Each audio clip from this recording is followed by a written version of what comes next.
الحمدللہ رب العالمین الرحمن الرحیم۔ السلام علیکم ورحمۃ اللہ وبرکاتہ۔ تصوف کے جوہری پہلو کے سلسلے میں آج کا واقعہ، حضرت مالک بن دینار رحمۃ اللہ علیہ بہت بڑے اولیاء اللہ میں سے بہت بڑی ہستی، جن دنوں ان کا قیام بصرہ میں تھا تو ایک دن ایسے ہو کہ بصرہ میں آگ لگ گئی بڑی وسیع پیمانے پر۔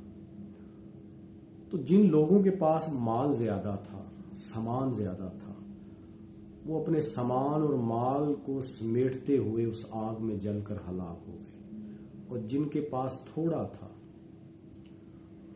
انہوں نے اٹھایا اور وہ چلتے بنے، یعنی آگ سے محفوظ رہے۔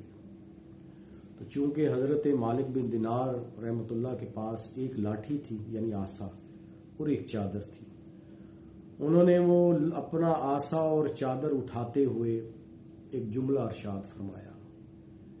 آپ نے فرمایا، آسا اور چادر اٹھانے کے بعد جب آپ اس شہر سے نکلنے لگے تو آپ نے ایک جملہ ارشاد فرمایا۔ آپ نے فرمایا کہ جن کے پاس مال زیادہ تھا وہ ہلاک ہو گئے، اور جن کے پاس مال تھوڑا تھا وہ بچ گئے۔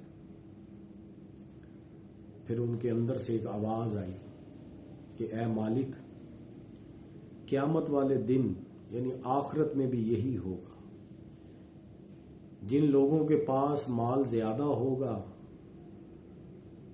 وہ پھنس جائیں گے، اور جن کے پاس مال کم ہوگا وہ نجات پا جائیں گے۔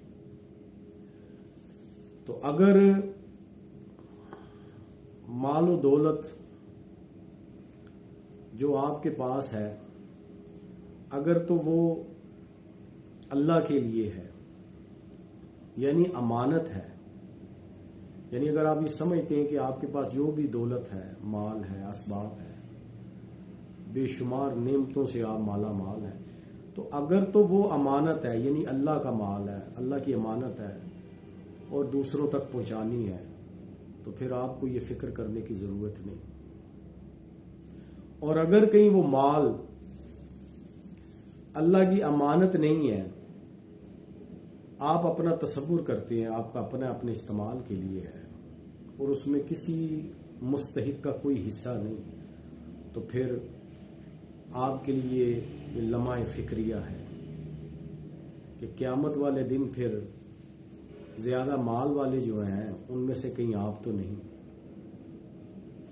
تو دنیا، میرے بڑے بابا حضور سلطان الحقیقت سے پوچھا گیا تھا کہ حضور دنیا اور دین میں کیا فرق ہے؟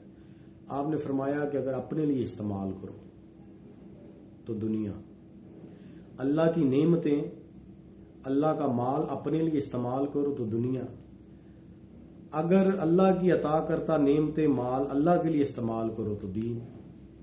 فیصلہ آپ نے کرنا ہے کہ آپ کے پاس مال چاہے کم ہو یا زیادہ، اگر تو آپ کے اپنے لیے ہے تو وہ دنیا ہے، اس کا پھر حساب تو ہوگا، دنیا میں بھی ہوگا اور آخرت میں ہوگا۔ اور اگر وہ اللہ کے لیے ہے تو پھر آپ کو فکر مند ہونے کی ضرورت نہیں ہے۔ تو اللہ تعالیٰ ہمیں بزرگان دین کا صحیح مقام اور مرتبہ سمجھنے کی توفیق عطا فرمائے، اور بزرگان دین کی زندگی میں سے جو عملی مقام ہے اس کو اپنانے کی توفیق عطا فرمائے۔ اگر آپ چاہتے ہیں کہ آپ کسی بھی صوفی کی زندگی سے فیض یاب ہونا یا آپ کو فیض ملے، تو آپ کسی بھی صوفی کی زندگی میں سے کوئی ایک عمل جوہر کی صورت میں اپنی زندگی میں داخل کر لیں۔ اللہ تعالی ہم سب کو مقام شرف عطا فرمائے، آمین۔ شکریہ۔